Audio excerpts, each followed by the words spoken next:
Uma boa noite a todos. Sejam todos bem-vindos a mais um sábado com Reflexão com Emmanuel. Que a paz de Jesus esteja com todos nós. Boa noite, Duda.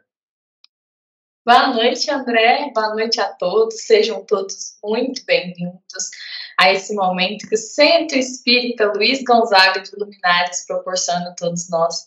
Que a paz de Jesus esteja presente no lar de cada um de vocês, que ele esteja aqui iluminando o nosso encontro de hoje. E o tema que Emmanuel escolhe para esse capítulo de número 69 é comunicações.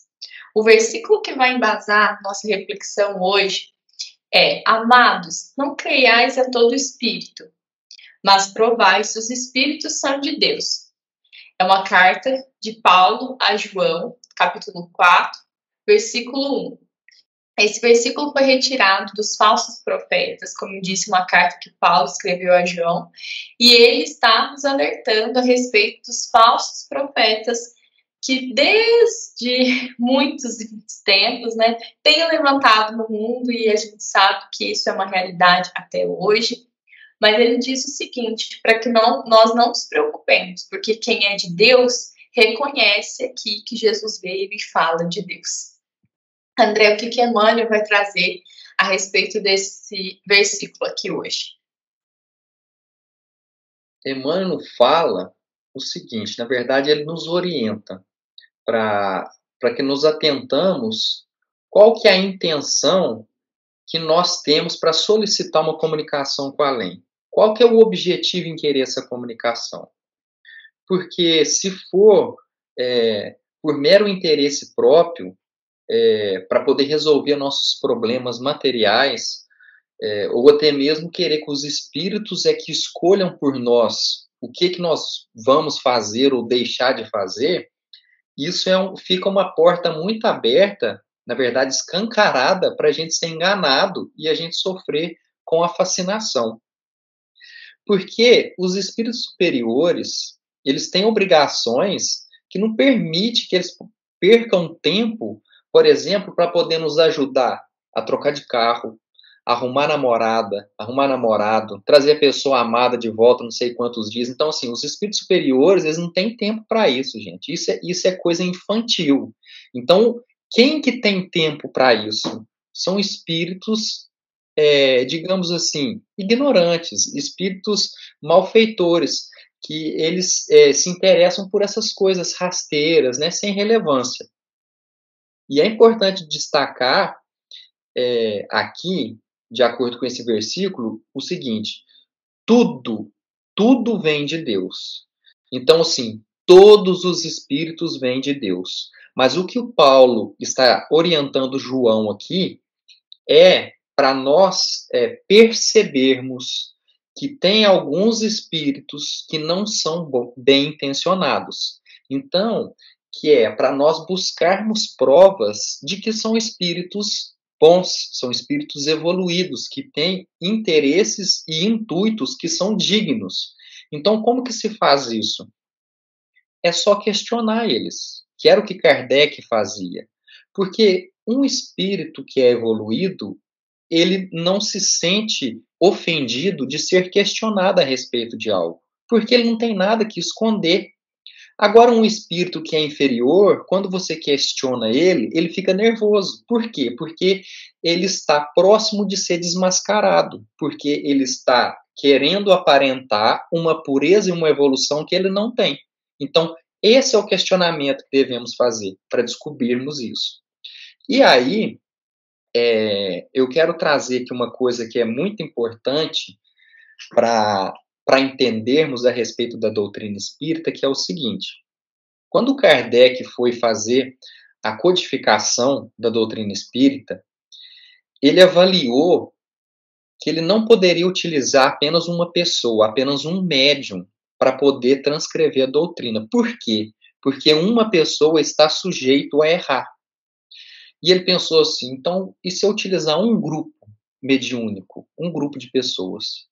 Mas depois ele pensou: mas um grupo também está sujeito a falhar.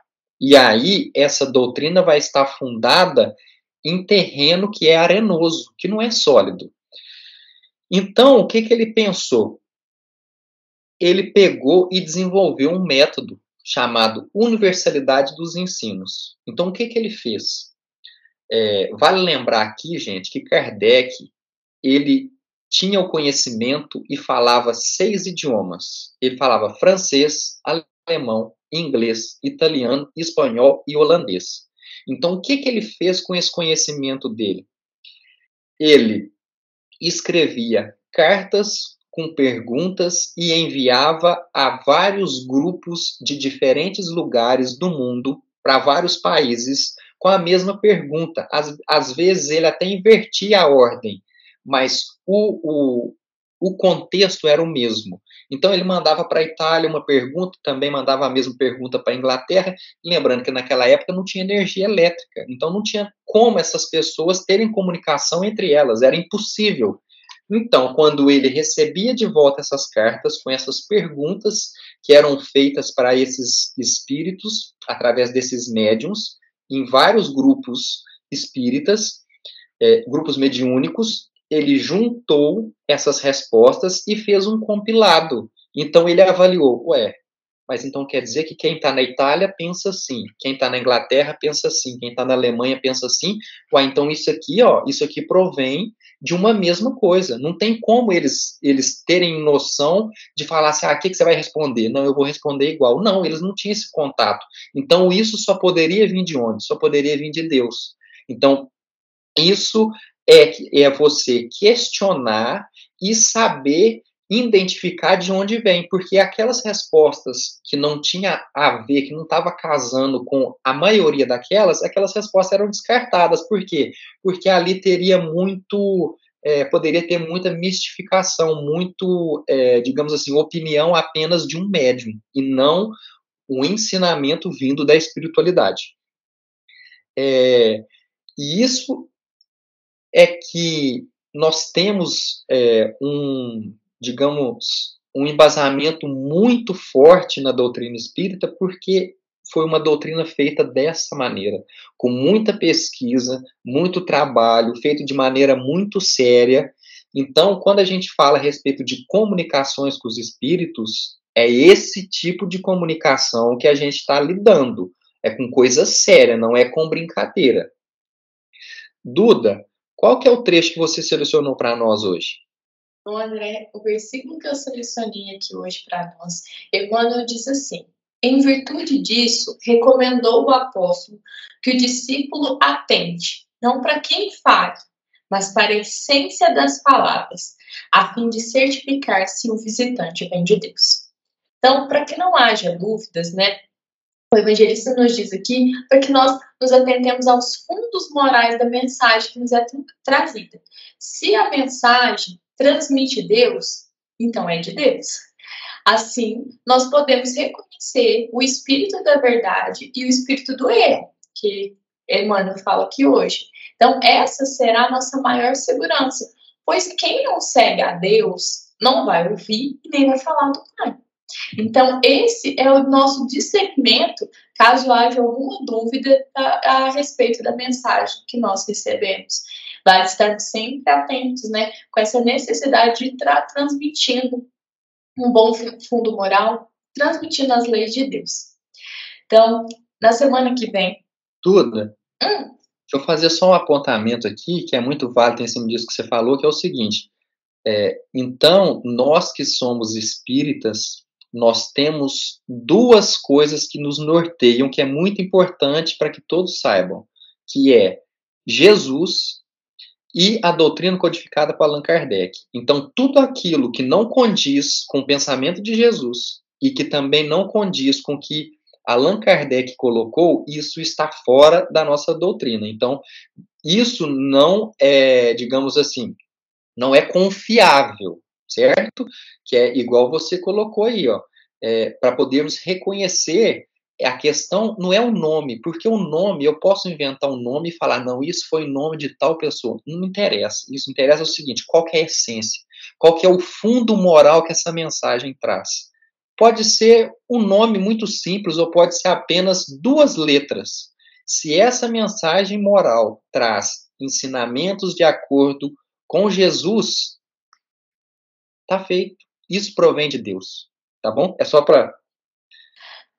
Esse apontamento que você fez me fez até lembrar, acho que está até aqui, ó, desse livro de Chico Xavier aqui, que fala exatamente que Chico fazia isso.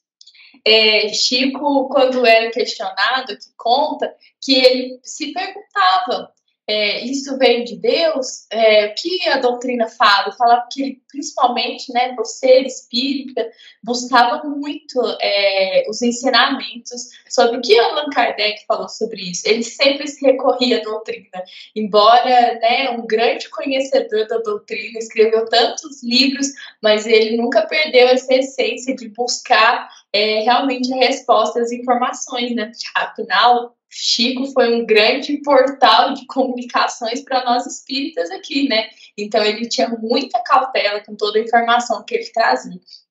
É bem lembrado, bem pontuado, que nós devemos realmente recorrer também ao Evangelho, recorrer a livros, né, que a fé indica, livros de boas organizações aí também sempre vai trazer um bom ensinamento. Na semana que vem, nós vamos continuar aqui juntos, né, nessa construção de cada vez mais conhecimento a respeito da doutrina. Então, Emmanuel vai trazer no próximo capítulo, chamado Poderes Ocultos. Onde quer que ele se entrava, fosse nas cidades, nas aldeias ou nos campos, depunham os enfermos nas praças e lhe rogavam que os deixassem tocar, ao menos na orla de seu vestido, e todos que nele tocavam saravam. Esse versículo foi retirado do Evangelho de Marcos, capítulo 6, versículo 56. Espero todos vocês na semana que vem para juntos refletirmos a respeito desse capítulo e ouvir o que Emmanuel vai trazer para nós de informação. Essa foi uma mensagem do Centro Espírita Luiz Gonzaga de Luminares. Desejo a todos vocês uma excelente semana, uma semana de muitas bênçãos, de muito aprendizado, e que Jesus abençoe cada um de vocês, abençoe o lar, e até sábado que vem. Até sábado que vem a todos, e que assim seja.